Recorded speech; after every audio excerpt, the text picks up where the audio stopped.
My student, आज हम अगला पाठ पद्य भाग में से पढ़ेंगे जिसका नाम है मीरा के पद। मीरा के पद का सारांश हमने वीडियो में समझा। अब हम इसके पद को समझेंगे, इसके एक एक मीनिंग को समझकर हम इसकी व्याख्या को समझेंगे। हरि आप हरो जनरी भी, पहले इसके मीनिंग को समझते हैं। हरि यहाँ भगवान कृष्ण से संबंधित है।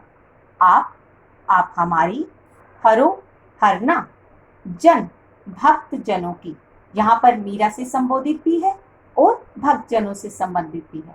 मीर का अर्थ है पीड़ा। द्रौपदी री लाज राखी, आप बढ़ायो चीर।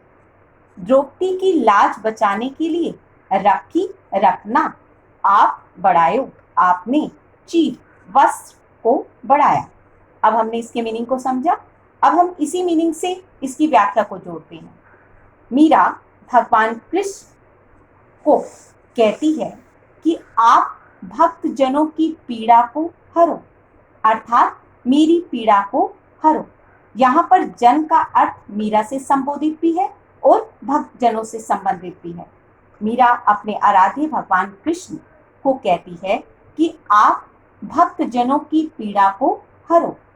जिस प्रकार से, अब उदाहरण के द्वारा समझाती है कि जिस प्रकार से आपने द्रौपदी की लाज बचाने के लिए उसके वस्त्र को बढ़ाया, उसी तरह आप भक्त जनों की पीड़ा को हरो।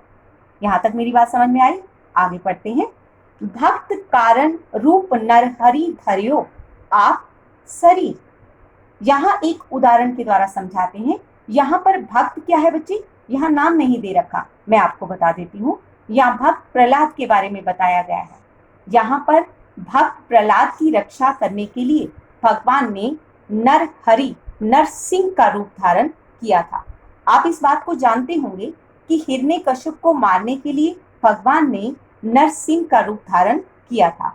उसी की बात यहाँ पर कही गई है।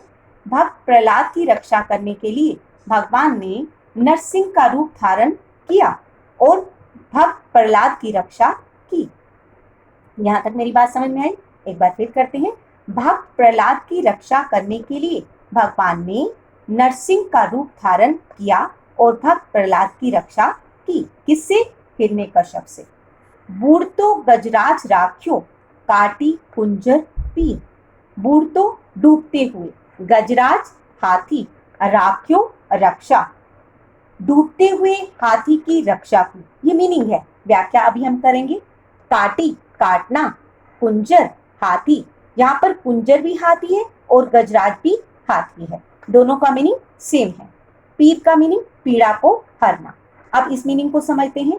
डूबते हुए हाथी की रक्षा करने के लिए भगवान ने मगरमच्छ का रूप धारण किया था। यह मगरमच्छ लिखा नहीं हुआ बच्चे।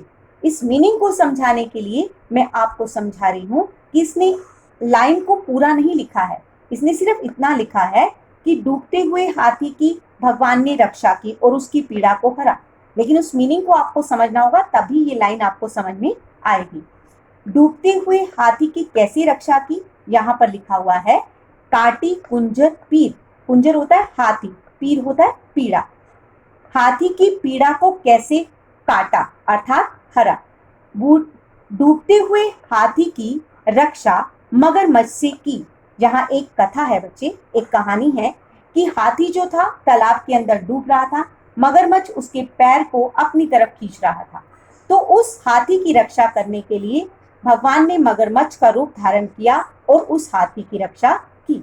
तब ये लाइन आपके समझ में आएगी। अब इसका अर्थ ये है कि हाथी की पीड़ा को हरने के लिए और उस मगरमच्छ से रक्षा करने के लिए उस हाथी की कैसे बचाया? मगरमच्छ से किसको बचाया? हाथी को बचाया। अब एक बार फिर समझ लीजिए।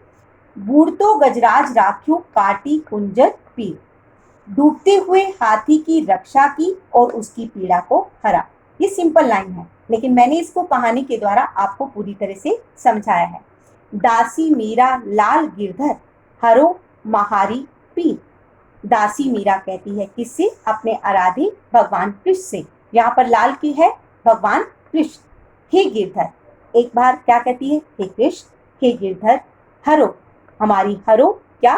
पीड़ा को हरो, पीड़ा को मिटाओ, महारी मेरी भी पीड़ा। दासी मीरा भगवान कृष्ण को संबोधित करते हुए कहती है, हे गिरधर, हे भगवान कृष्ण, आप मेरी पीड़ा को कब हरोगे? आप सभी भक्तजनों की पीड़ा को हरते हो, मेरी पीड़ा को कब हरोगे? एक बार फिर पूरा से पूरा समझ लेते हैं एक बार। हरि आप हरो जनरी भीर, द्रौपदी री लाज राख्यो आप बढ़ायो चीर। यहाँ पर भगवान कृष्ण को मीरा कहती है, आप भक्त जनों की पीड़ा को हरते हो, मेरी भी पीड़ा को हरो। द्रौपदी की लाज बचाने के लिए आपने उसके वस्त्र को बढ़ाया। भक्त प्रहलाद की रक्षा करने के लिए आपने नरसिंह का रूप धारण किया, और डूबते हुए हाथी की और उसकी पीड़ा को हरने के लिए आपने मगरमच्छ का रूप धारण किया। अब आप मेरी पीड़ा को कब हरोगे? ये पैराग्राफ आपको समझ में आ गया होगा, लेकिन इसमें आप अलंकार समझेंगे। काटी कुंजर, इसमें क्या है? क और क, एक वर्ण की आवृत्ति बार बार की गई है, इसलिए ये क्या है? कौन सा अलंकार है? अनुप्रास अलंकार। कौन सा अलंकार है? अनुप्रास अलंकार। अब आपने इस पैराग्राफ को अच्छी तरह से समझा। अगर कोई बात समझ में ना आए तो मुझसे पूछ लेना। Thank you.